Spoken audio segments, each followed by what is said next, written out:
glad you're here today. My name is Dave. I'm one of the pastors here and have the privilege of kicking off this series to you. A couple things, real quick.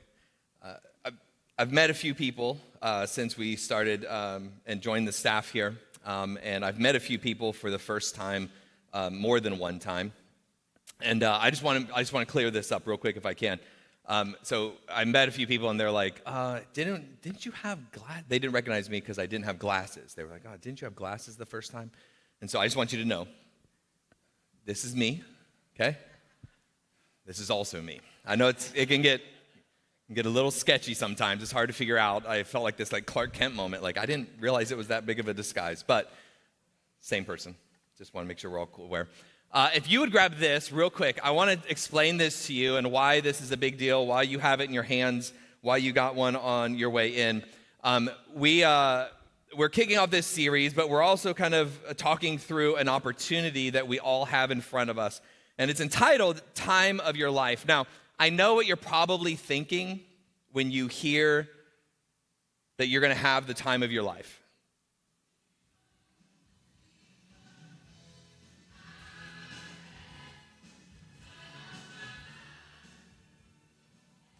I asked my wife if she would actually run in when the music started, and we were going to do one of those lift kind of turn moves, but we didn't have time to practice it correctly, so it's probably better not doing it.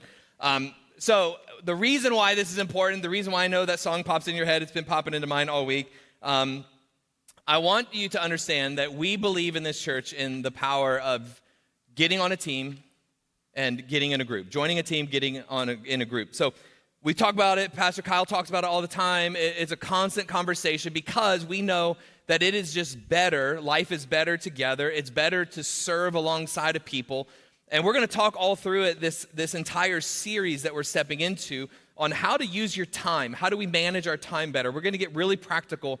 But one of the things that we just want to make sure is really evident and clear is that we just know that there is a power when you decide that church is not just a place to show up to, not just a place to attend, but it's a place to start getting involved and start serving at.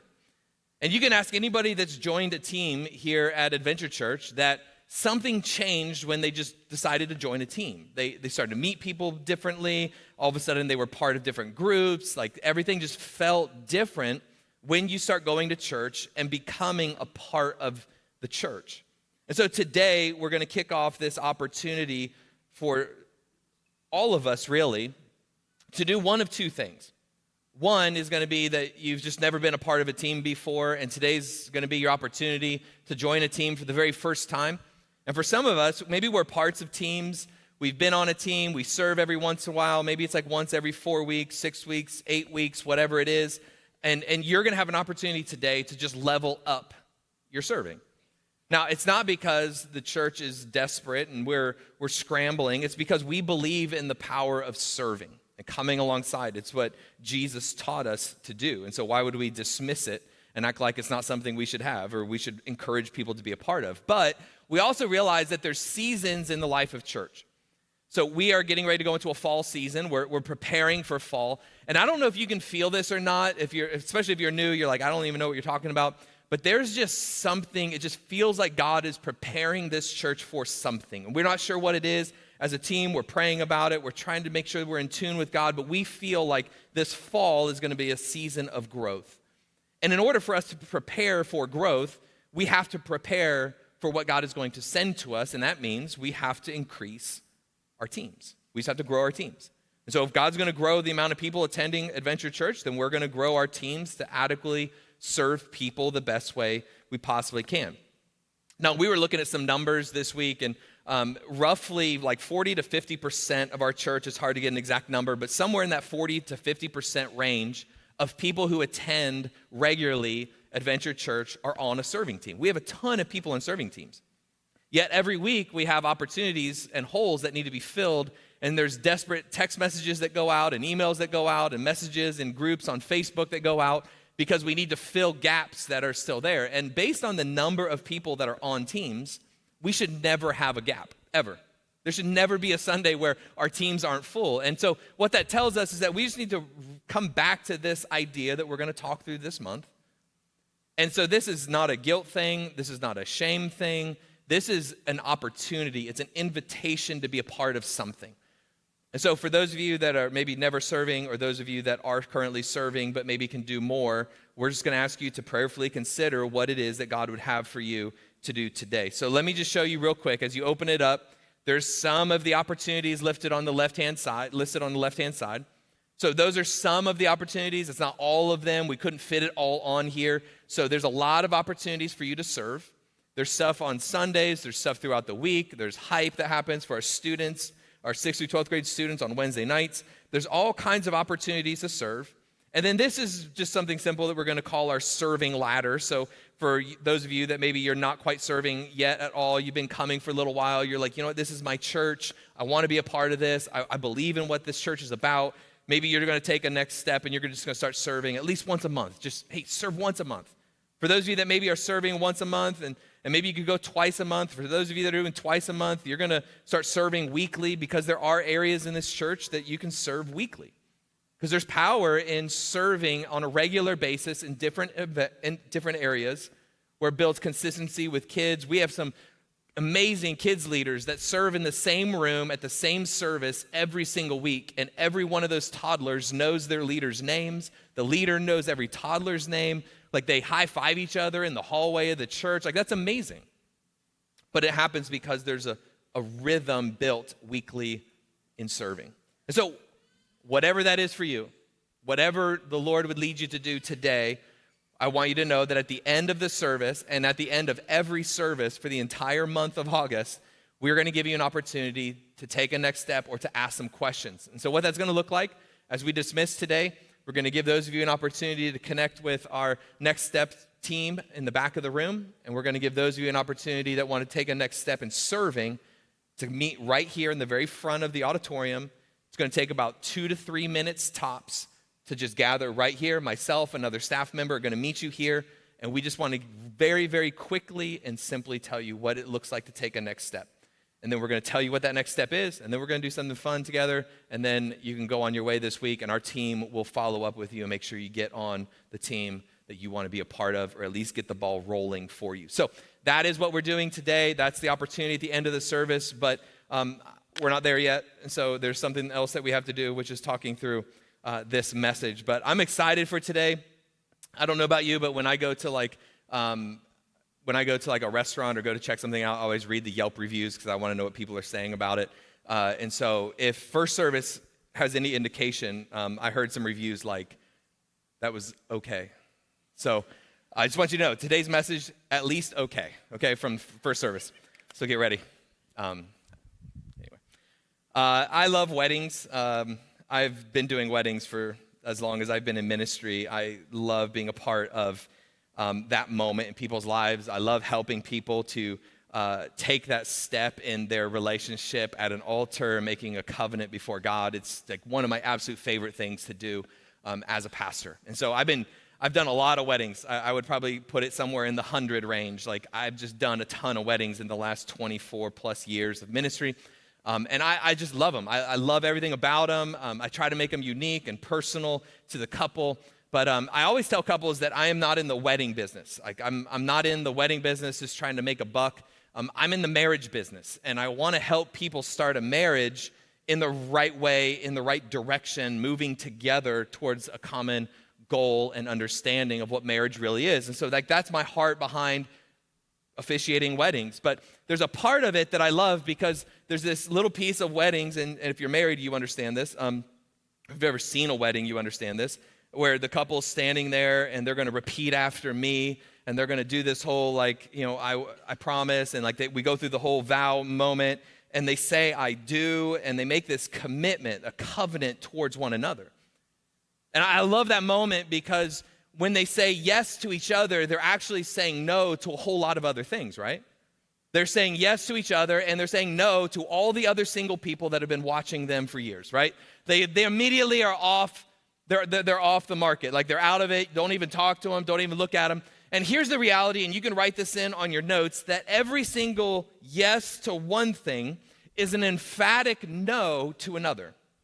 Every time you say yes to something in your life, whether it was at the altar or anything else, you are saying an emphatic no to other things.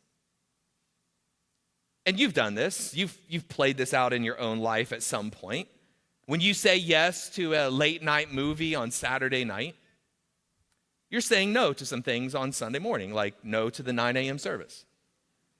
When you say yes to something late night during the week at school and you're like, hey, you know what? I got to squeeze in this last NCAA 25 game. Like, I got to squeeze this game in. I got a couple things. I'm building my franchise right now. Like, you know that if you do that until 1 or 2 a.m., you're saying no to being your best at school and then probably getting in trouble at some point along the way. Like, you know that. Not performing well in a test. You know that when you say yes to a meeting at 4:30 p.m., that you're actually saying no to I'll be home at 5 o'clock like you promised your wife. And that's what I expected. Very, very, very silent. You know that when you say yes to compromising your standards and your morals and the things that you committed to, you're saying no to the commitments that you made at one point in your life to never cross certain lines. Like, so when you say yes to a compromise, you're saying no to the commitment you made at some point. Would you say yes to every extracurricular activity that your children think about or want to do? You are saying no to all the other things that could possibly be better for them, like hype on a Wednesday night. And instead of hype on a Wednesday night, they're doing more activity and more things that honestly, if we're just being very, very transparent, they're probably not going to be a professional at. But they will at some point have to give an account for the relationship that they have with Jesus, and you could get them here every single Wednesday night for hype. Oh, I'll take that. Man, we're just getting started, so I appreciate that.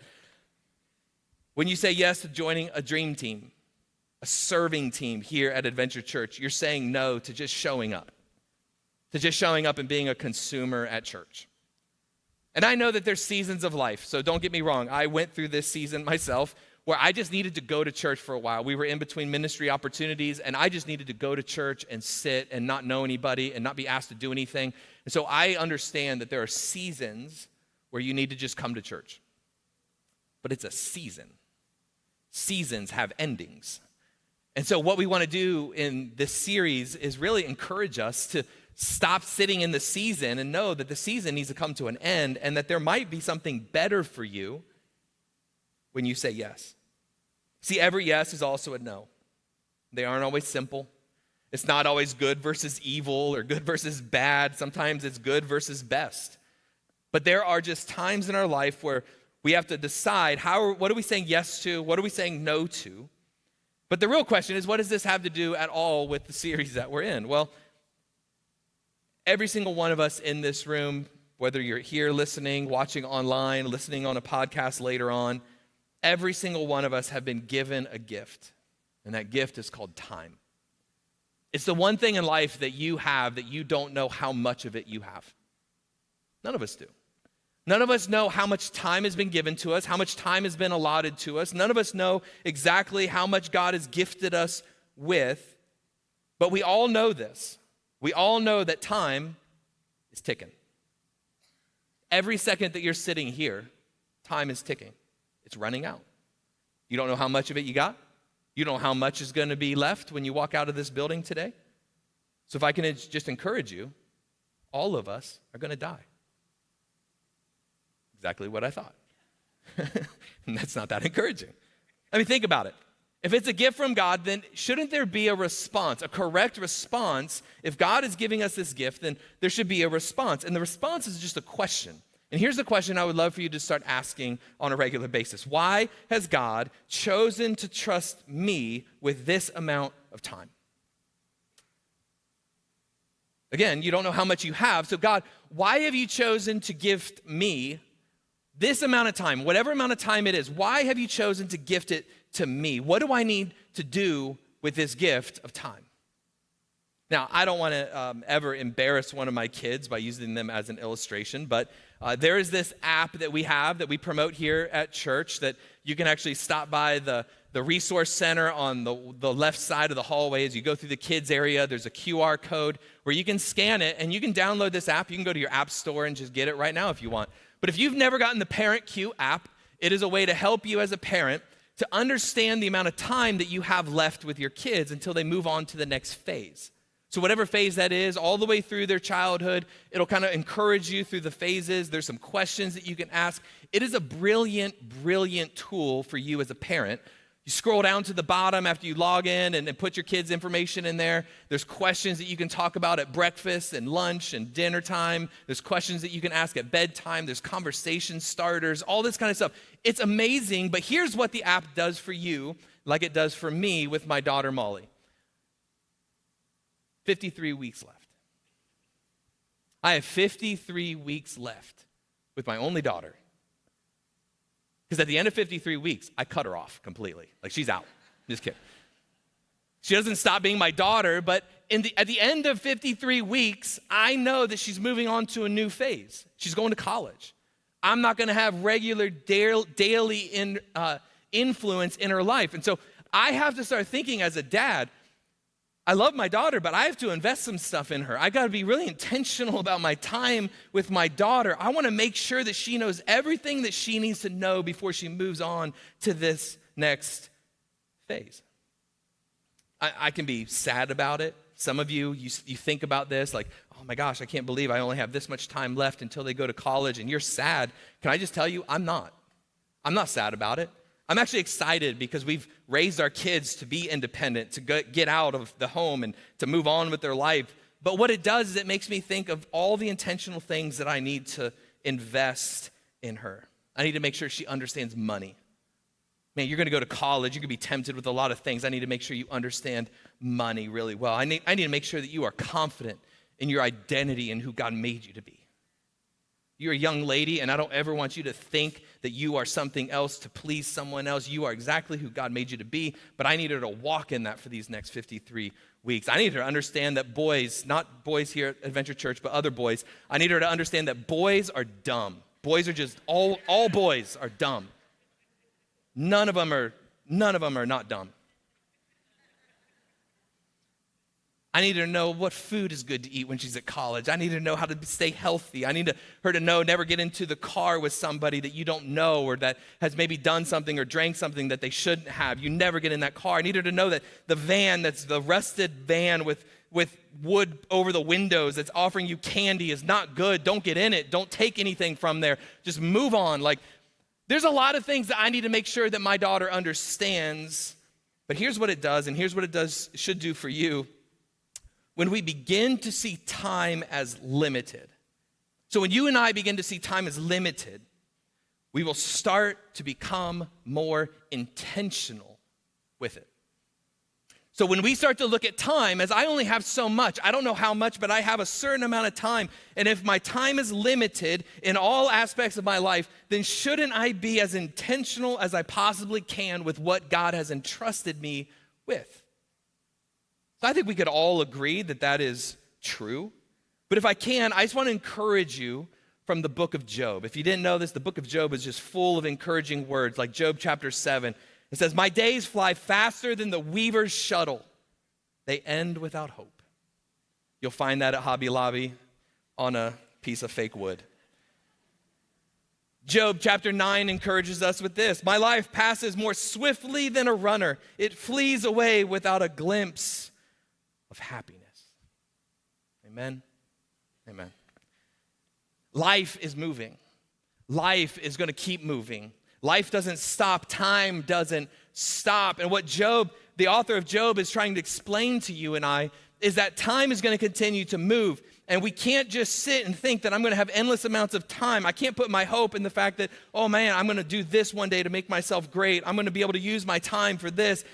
It puts perspective to our time, to our lives.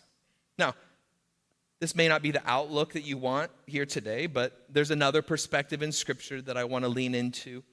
It's the author of several Psalms, but one of the Psalms that we're going to look at today. And this guy is the guy named Moses. Now, you may or may not be familiar with Moses. If you're not familiar with who Moses is, let me give you like a 3-minute crash course on Moses.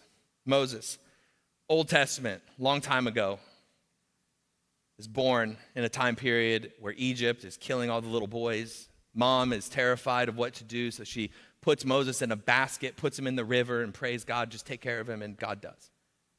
Pharaoh's daughter actually finds him in the reeds of the river and so pulls him out and raises him in the palace. He goes from Jewish boy to Prince of Egypt.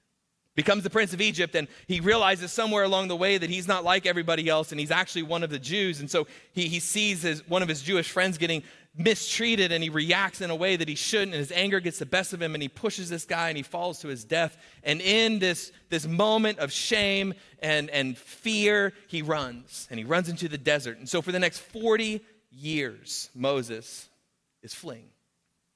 He meets a group of people out there, becomes a shepherd.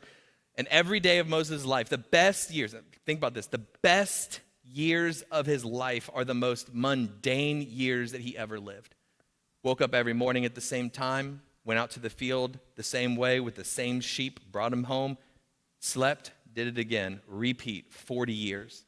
Finally, somewhere along the way, he encounters this bush that's burning, and he doesn't know what to do with it, but the voice of God speaks to him and says, Moses, you're going to do this. You're going to lead my people out of Egypt. And he's like, I don't know if I can. And so he lays out a plan, and then he goes to the Pharaoh, and he says, Pharaoh, you're going to let God's people go. And he's like, no, I'm not. And so 10 plagues happen. And so, but at the end of it, Pharaoh's like, yeah, take them. Get out of here. Like, please get lost. And so he takes all of God's people, 1 million plus people, starts to march them across. They get to the Red Sea. They don't know what to do because it's this gigantic sea. They can't cross it. Pharaoh decides, I don't want to let them go. I'm coming after him. I'm going to kill them all. And then God does all this stuff, protects them, opens the Red Sea. They part in the middle, dry ground, get all the way to the other side. Pharaoh's crossing after him.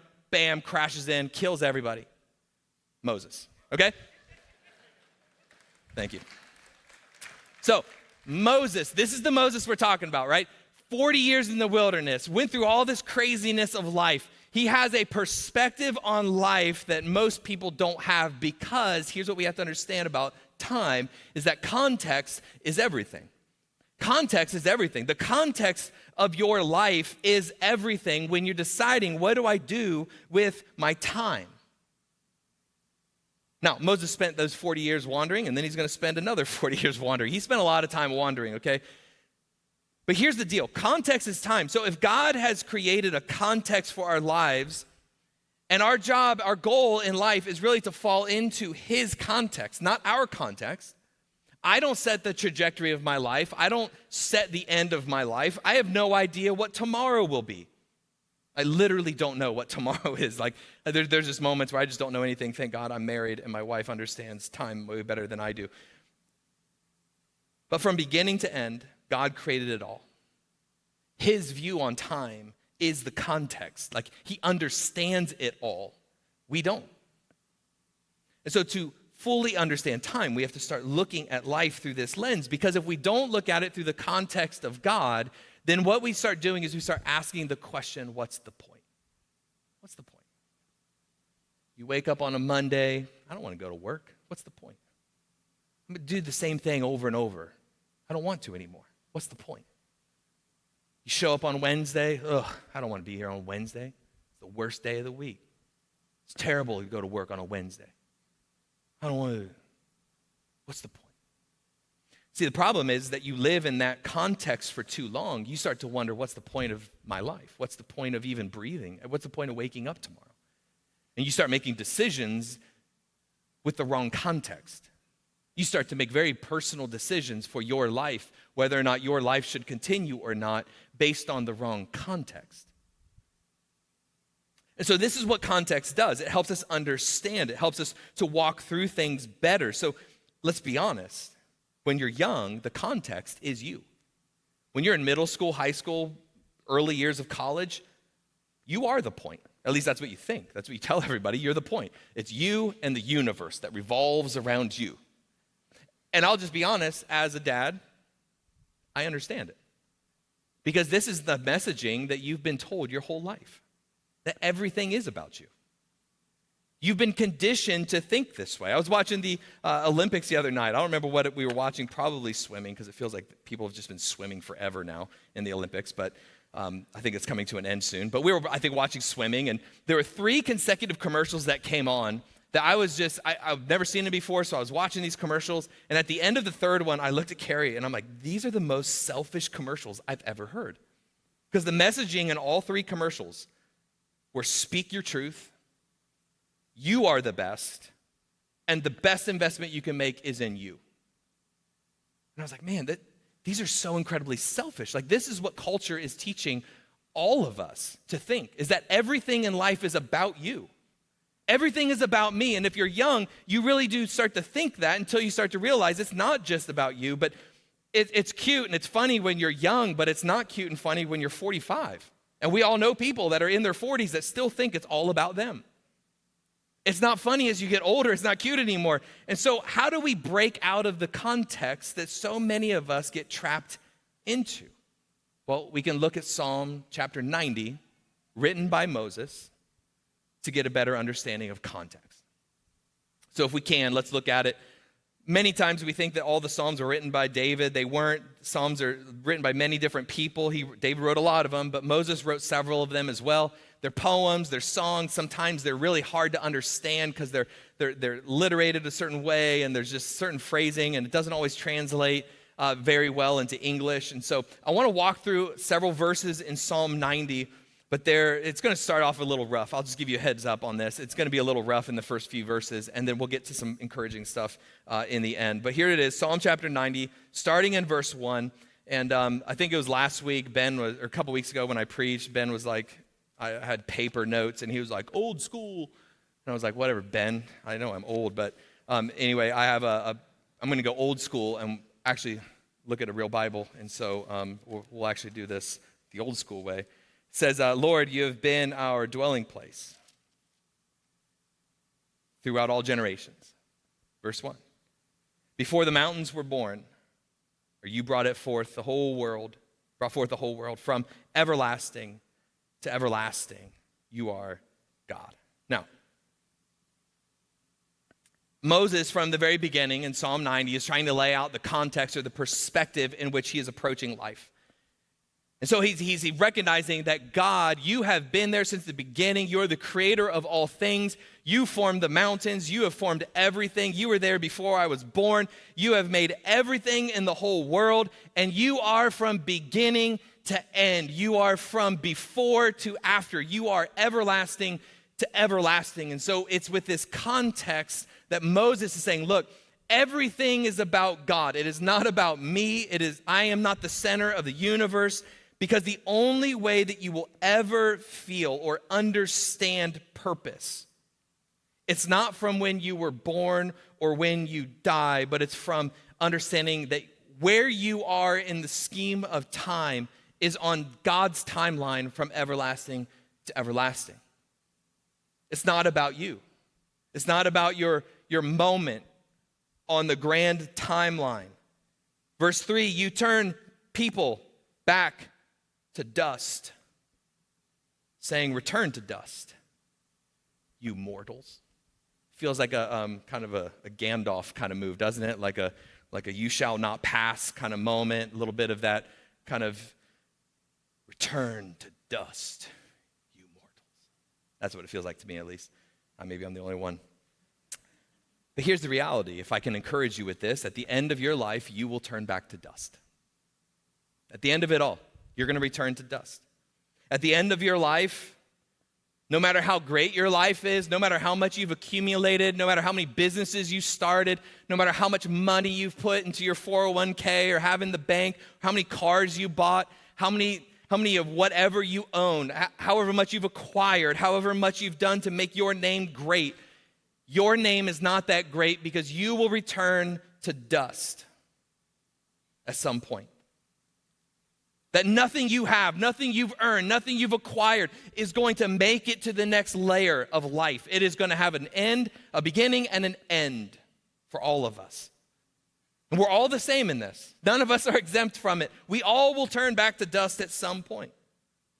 And if I can just encourage you a little bit more in verse 4, 1,000 years in your sight are like a day that has just gone by, or like a watch in the night. 1,000 years. Maybe you've heard that before, that 1,000 years are like one day to God. If I can just put perspective on this, 1,000 years ago, the year 1024, historians believe that that is when the Vikings sailed west for the first time and discovered North America. There's ancient archaeological signs that the Vikings actually discovered America first. There's Mayan ruins that have these visitors with long blonde hair that visited them. Sounds like a Viking to me. 1,000 years ago that happened. A lot's happened in the last 1,000 years, wouldn't you say? But to God, a day. And if it just, let's just make it worse, not just 1,000 years is a day, he says a watch in the night is like a day, which is 3 hours. So to God, 1,000 years is really like 3 hours, not just a day, it's like 3 hours. So let's just, if you want to do the math and really depress yourself today, I would encourage you to do this. Think about your life, your 70 to 80 years on average that you might live. What is that in the grand scheme of God's timeline? If 1,000 years are 3 hours, 70 to 80? So let me just ask, how important do you really think you are? That's it. In God's timeline, that was you. That was me. So if that's all we have, it could be really depressing, right? Like this could be a really depressing message. I'm hoping to kind of swing it the other way at some point, but we're not there yet. Verse number 5. Yet you sweep people away in the sleep of death.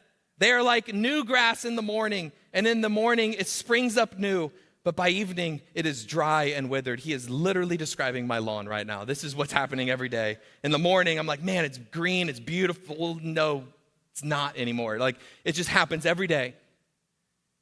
I mean, he's just talking about the brevity of life, that life just goes by so quick. And if life is really so brief, the point being made here is that you simply can't make it all about you. It's just not about you. It's not about me. You won't find purpose in that because you can't make yourself that great. You cannot make yourself that great that this stands out for all of eternity. Your name, my name, will never be that great. Too many people have tried, and too many people have seen that it doesn't work. Now let's skip ahead a little bit so we can try to get to a place that's encouraging. Verse 10. Our days may come to 70 years or 80. So think about when this was written and how spot on it is.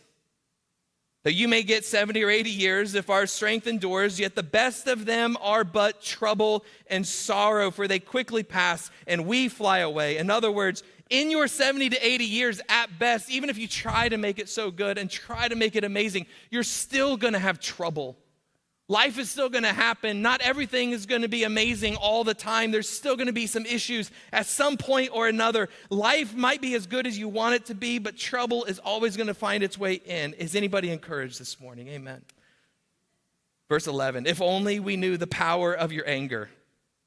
Your wrath is as great as the fear that is your due. If you're like me, when you hear that verse, you immediately say, what? I have no idea what you're talking about now, Moses. Because it's a confusing verse.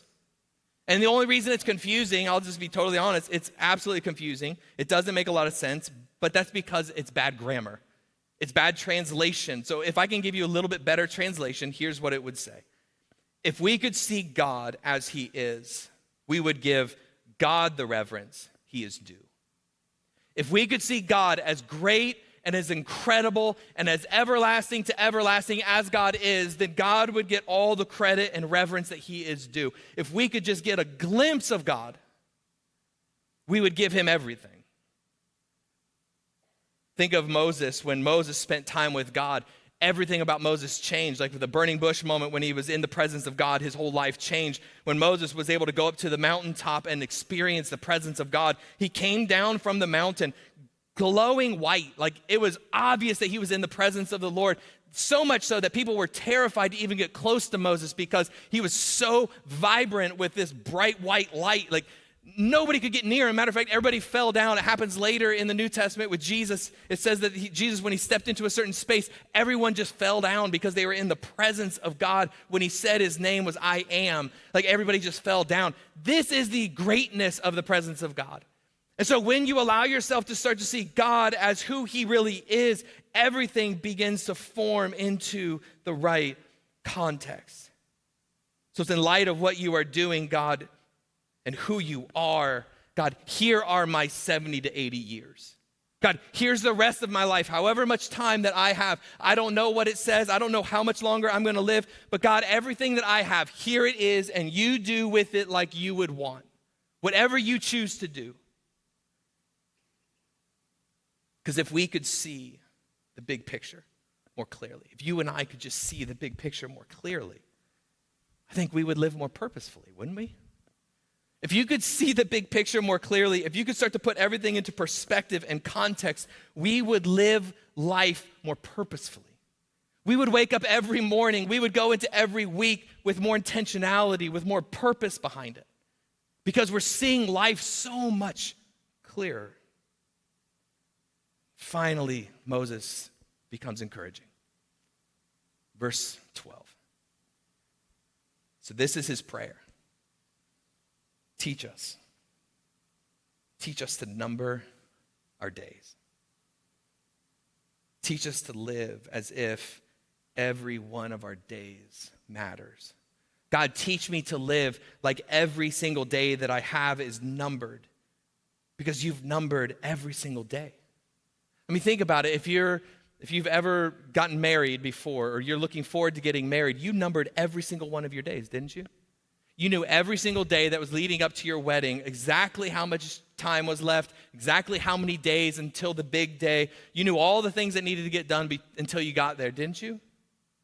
If you've ever taken an exam before, you've numbered your days. You knew how many days until the exam, what kind of things you need to study before you got to if you're a good student, that's what you did. If you didn't number your days, you probably didn't do so well. If you've ever given a presentation that mattered at work, you knew how many days until the presentation. You numbered your days so that you would get all the things done that needed to get done in order to have a good presentation. If you've ever had surgery before, you numbered your days because you knew how many days you had to stop eating before surgery. You knew exactly when you had to drink that nasty fluid so that they could see all the stuff going on inside of your body. You knew when that surgery was happening, and you numbered your days up until surgery happened. If you've ever gone on vacation, you numbered every single day. It could be a vacation that's 6 months from now, and you've numbered every single day because you're like, I'm going to remind myself every single week exactly where I'm going to go and what I'm going to do, and I've been planning and booking and buying and doing all the things. You've numbered your days. So if you and I have numbered our days, how much more has God numbered yours and mine?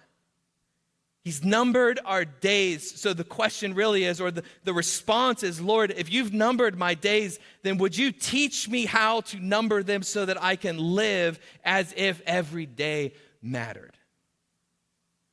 And then I love the second half of verse 12, because this is the why. This is why we do what we do. That we may gain a heart of wisdom. God, teach me to number every single one of my days so that I may gain a heart of wisdom. So instead of asking, well, what time is it? Or how much time do I have left? The real question is, God, would you show me what to do with the rest of my days? God, will you just teach me what to do with the rest of my days so that I can walk into every day in wisdom? God, would you help me to grow in my wisdom so I would number my days and use every single one of them for a greater purpose than me? I don't want to burst your bubble here today. Well, I kind of do, but God has given you life. God has put the air inside of your lungs. He has given you years to live. He's given you time. And you are not the point. I think about it. God's given you everything that you have. He's given you all the breath in your lungs. He's given you all the time to pursue. He's given you the knowledge to grow. He's given you the education to get where you want to be. God has done all of this in you and for you, but it's not about you. You are not the point. You want to find purpose in life? You're seeking to figure out what life is really all about. Can I just tell you that the moment you begin to acknowledge that you are not the point, you will start to figure out what your greater purpose in life is. When you decide that life is not about me, life is not about me being happy or me finding whatever satisfaction, I am going to pursue God, and I'm going to ask God every day, God, would you just give me the wisdom to grow in my understanding of you? Would you give me the wisdom to know that every day matters, every day is numbered? When I begin to go in that direction, I realize it's not about me. And what is it about? What is it about? Well, Jesus told us what it was about. He said, look, you need to love the Lord your God with all your heart, soul, mind, and strength, and love your neighbor as yourself. In other words, it's not about you. It's about God, and it's about others. It's about serving others to lead them into a relationship with God. It has nothing to do with you other than your willingness to step into it. And so here's what I've realized in my own life, because I know this about me, and I would assume it's the same about you, but my glory is far too small to live for. I have no glory in and of myself. You have no glory in and of yourself. God's glory is incredible. It's the beginning, it's the end, it's the before, it's the after, it's the everlasting to everlasting. And if God's glory is that great, then why would I waste every day that's numbered living for mine? I have no glory, and neither do you. So God, teach me to number my days, so that I can just grow in wisdom. I can grow in an understanding of context and perspective of time. See that in this series, we're gonna get to some really practical stuff. We wanna talk about how do we stay focused, and how do we schedule, and how do we work our priorities and put everything in the right place. But all of those things that the Bible teaches, all of those things that Scripture will teach us about managing our time, it's not about how you can have more time, because you don't get more time. I don't get more time. Time is limited, but it's how can I leverage my time for the glory of God? How do I leverage my time for the glory of God? I think this is what it's all about. If you want to boil the whole message down to one simple thought, we are to live as if our life has a point. We are not it. Can I just tell you that? You want to have a great week this week. You want to have a great month. You want to have a great school year. You want to have a great start in a new business. You want to have a great year, rest of this year, next year, whatever it is. Then live your life as if you are not the point. And ask God for wisdom every single day. So if I can just give you a couple thoughts, we're going to close. We're going to sing one last song together. I want to give you this prayer, and it's actually on your notes right above, right in the middle of the page. And I would just ask you to consider praying this prayer every day this series. It may become a regular rhythm for your life. But what would happen if you and I woke up every single day and prayed this prayer? God, would you help me to number my days so that I may have the wisdom to see that my life is not about me? God, help me to live life in a way that would fulfill your purpose, not mine, your purpose in my life. I mean, what kind of mental shift would happen in the life of every young person in this church if you just understood in your teen years that it's not about you? That God put you in the school that you are in for a reason. He's placed you in that class for a purpose, and you're going into a new school year, and God's gonna say, look, I'm putting you in this class because there's a kid in this class that needs me.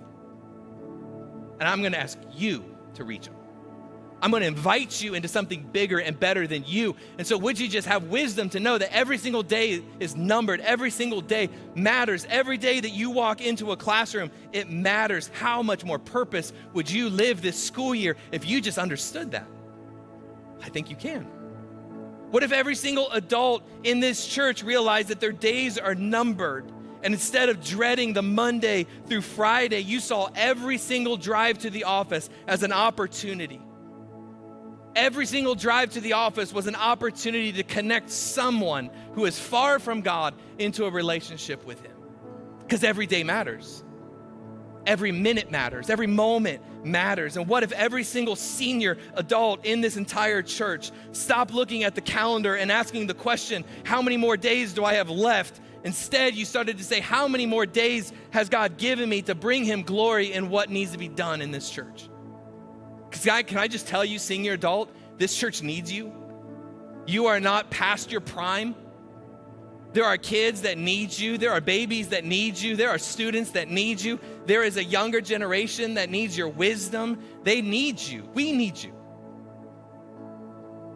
So until you are all the way in the grave, you are not done. And that goes for all of us. You never get to just throw in the towel and say, well, maybe next time. There might not be a next time for us. So I want to take advantage of every moment, every minute of every day every opportunity that God gives me to say, God, what can I do? What can I do to bring you glory? What can I do to bring you glory, not me? My glory's far too small.